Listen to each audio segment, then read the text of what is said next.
दोस्तों नमस्कार। क्या राघव चड्ढा ने अरविंद केजरीवाल के साथ बड़ा खेल कर दिया? लेकिन अब सवाल ये उठ रहा है, क्या उन्होंने सिर्फ खुद ही नहीं बल्कि अपने साथ 6 और सांसदों को भी मुश्किल में डाल दिया है? कहानी में अब बड़ा ट्विस्ट आ चुका है दोस्तों। क्या वाकई इन 7 सांसदों से कोई बड़ी गलती हो गई है, या फिर जो वादे राघव चड्ढा ने इनसे किए थे वो अब टूटने वाले हैं? देश के जाने माने वकील और राज्यसभा सांसद कपिल सिब्बल ने इस पूरे मामले में एक बड़ी कमी पकड़ ली है। उनका बयान बेहद अहम है, क्योंकि वो बता रहे हैं कि आखिर इन 7 सांसदों से कहां चूक हो गई है। दोस्तों, अगर आपको हमारी जानकारी और विश्लेषण भरोसेमंद लगता है तो चैनल को सब्सक्राइब करके हमारे साथ जुड़े रहिए। दोस्तों, इतना ही नहीं, राघव चड्ढा की सोशल मीडिया इमेज को भी बड़ा झटका लगा है। जैसे ही उन्होंने बीजेपी के प्रति अपना रुख साफ किया, वैसे ही लोगों का गुस्सा भी सामने आ गया। बताया जा रहा है कि 1 मिलियन यानी कि 10 लाख से ज्यादा लोगों ने इंस्टाग्राम पर उन्हें अनफॉलो कर दिया। जो लोग कल तक उन्हें हीरो मानते थे, आज वही उन्हें जीरो और गद्दार कह रहे हैं। आगे हम आपको पूरी लिस्ट भी दिखाएंगे कि कैसे उनके फॉलोअर्स में गिरावट आई, लेकिन उससे पहले जरूरी है कि आप कपिल सिब्बल का बयान सुने। कपिल सिब्बल सिर्फ एक राजनेता नहीं बल्कि संविधान के जानकार भी माने जाते हैं, और उन्होंने इस पूरे घटनाक्रम में गंभीर सवाल उठाए हैं। उनका कहना है कि बीजेपी ने भले ही इन 7 सांसदों का स्वागत किया हो, लेकिन ना तो बीजेपी को विलय का सही मतलब पता है और ना ही इन सांसदों को। सिब्बल का साफ कहना है कि जो कुछ हुआ है वो पूरी तरह से असंवैधानिक हो सकता है। अब सवाल यह है कि क्या राघव चड्ढा ने अपने साथ इन 6 सांसदों को भी कानूनी जाल में फंसा दिया है? पहले आप कपिल सिब्बल का बयान सुनिए, फिर हम आपको संजय सिंह का भी बयान दिखाएंगे, जिन्होंने साफ कहा है कि अब कानूनी लड़ाई शुरू होने वाली है। भाई साहब, मतलब मैंने समझा दिया। आप दूसरी पार्टी में चले गए या नई पार्टी बना ली, मैंने उदाहरण दे दिया आपको, ठीक है। पर पहले पार्टी का मर्जर होगा। Have not accepted the merger and opted to function as a separate group. उस पॉलिटिकल पार्टी में भी अगर मेजॉरिटी के यहाँ मर्ज करते हैं तो मर्ज कर लें, माइनॉरिटी के यहाँ मर्ज नहीं करेंगे तो वो भी सेपरेट ग्रुप होगा। वो अपना नई पार्टी बना सकते हैं, ठीक है ना। और उस नई पार्टी में जो मेंबर ऑफ पार्लियामेंट है वो कह सकते हैं हम नई पार्टी के साथ जाएंगे, हम पहली मर्जर से नहीं मानेंगे। आगे पढ़िए।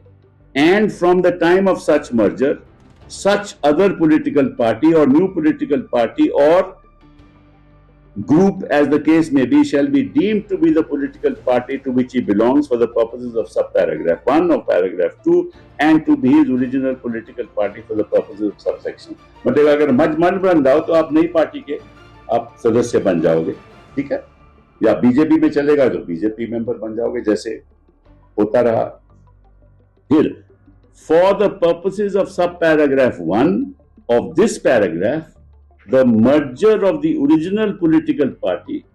अब जरा देखिए राघव चड्ढा के पिछले 2 दिनों की कहानी। सोशल मीडिया पर जो हुआ वो किसी बड़े झटके से कम नहीं था। 1 मिलियन से ज्यादा लोगों ने उन्हें इंस्टाग्राम पर अनफॉलो कर दिया है। लोगों ने साफ कह दिया, आप हमारे नेता नहीं हैं, आप हमारे हीरो नहीं हैं। 23 अप्रैल तक राघव चड्ढा के इंस्टाग्राम पर करीब 14 मिलियन फॉलोअर्स थे, लेकिन 24 अप्रैल को पार्टी छोड़ने के बाद से अब तक 11 लाख से ज्यादा लोगों ने उन्हें अनफॉलो कर दिया है। यानी साफ है, जनता ने अपना फैसला सुना दिया है। राघव चड्ढा अब मंजूर नहीं। राघव चड्ढा फिलहाल इंस्टाग्राम पर करीब 13 मिलियन फॉलोअर्स के साथ दिखाई दे रहे हैं, लेकिन लगातार उनकी साख तेजी से गिरती हुई नजर आ रही है। यानी जैसे ही उन्होंने पार्टी छोड़ी, वैसे ही उनकी इज्जत पर भी असर पड़ा और अब उनकी सांसदी पर भी खतरा मंडराता हुआ दिख रहा है। आपकी स्क्रीन पर दिख रहा है ये ग्राफ साफ बता रहा है कि फॉलोअर्स लगातार कम हो रहे हैं। आम आदमी पार्टी के समर्थकों को अब लगने लगा है कि जिन्हें उन्होंने सिर आंखों पर चढ़ाया था, बिठाया था, वही उनके भरोसे को तोड़ गए। जिन्होंने कभी उन्हें ऊंचाई दी, आज वही उन्हें नजरों से गिरा रहे हैं। इज्जत गई, साख गई और सपनों का भरोसा भी टूटता दिखाई दे रहा है। वैसे सच्चाई यह भी है कि राज्यसभा में संजय सिंह को छोड़कर बाकी कई सांसदों की राजनीतिक समझ पर पहले से ही सवाल उठते रहे हैं।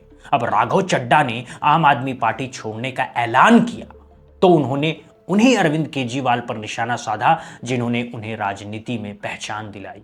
आगे बढ़ाया और लुटियन दिल्ली तक पहुंचाया।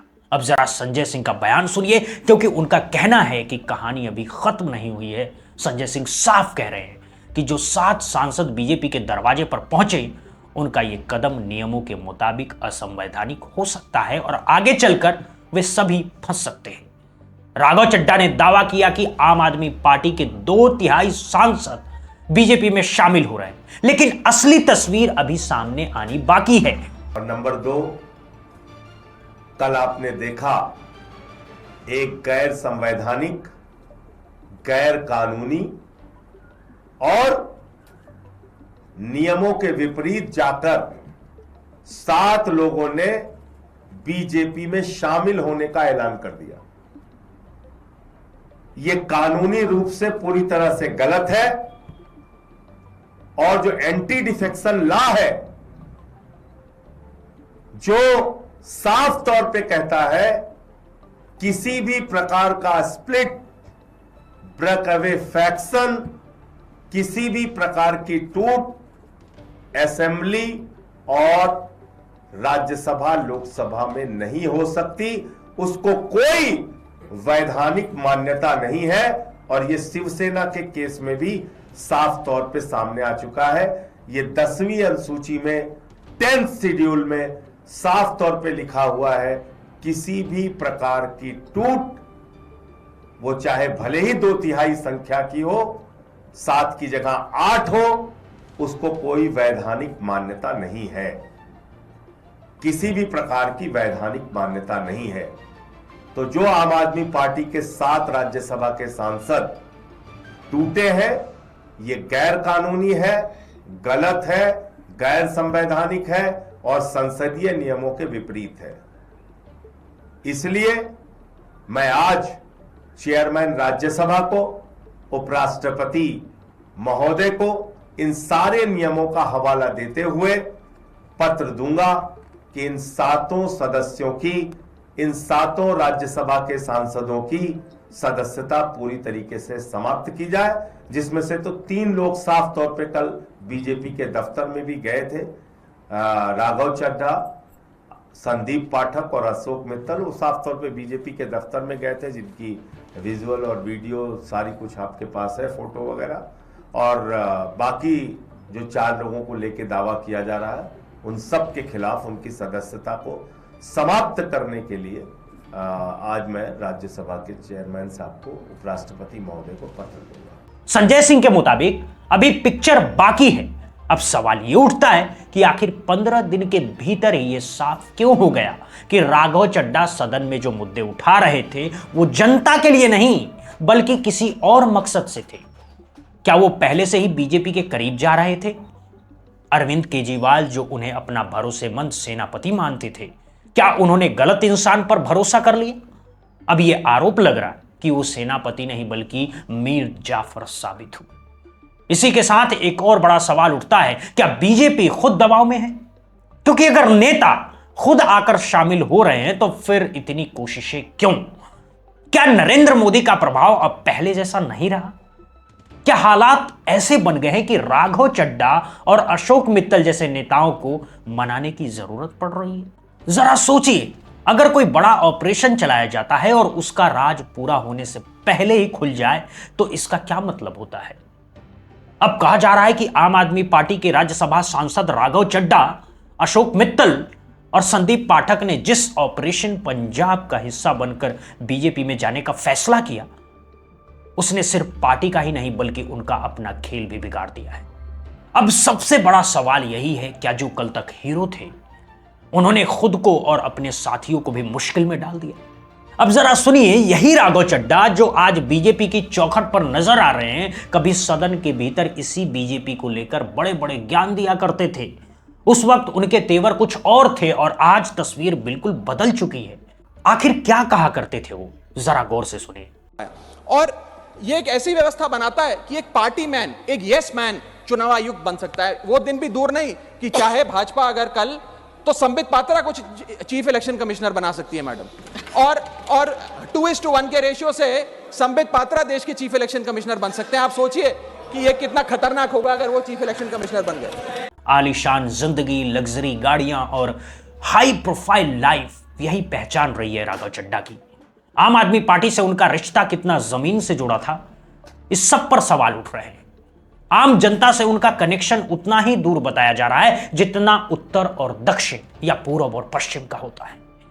कहा जाता है कि अगर उनकी शर्ट की क्रीज भी खराब हो जाए तो वो परेशान हो जाते हैं, एसी की कूलिंग कम हो जाए तो वो बेचैनी उनकी बढ़ जाती है। यही हालात स्वाति मालीवाल को लेकर भी बताया जा रहा है। इसी वजह से पहले ही कहा जा रहा था कि संजय सिंह को छोड़ दे, तो बाकी सांसदों की जमीनी समझ पर सवाल खड़े होते रहे। हरभजन सिंह का उदाहरण सामने रखा जा रहा है।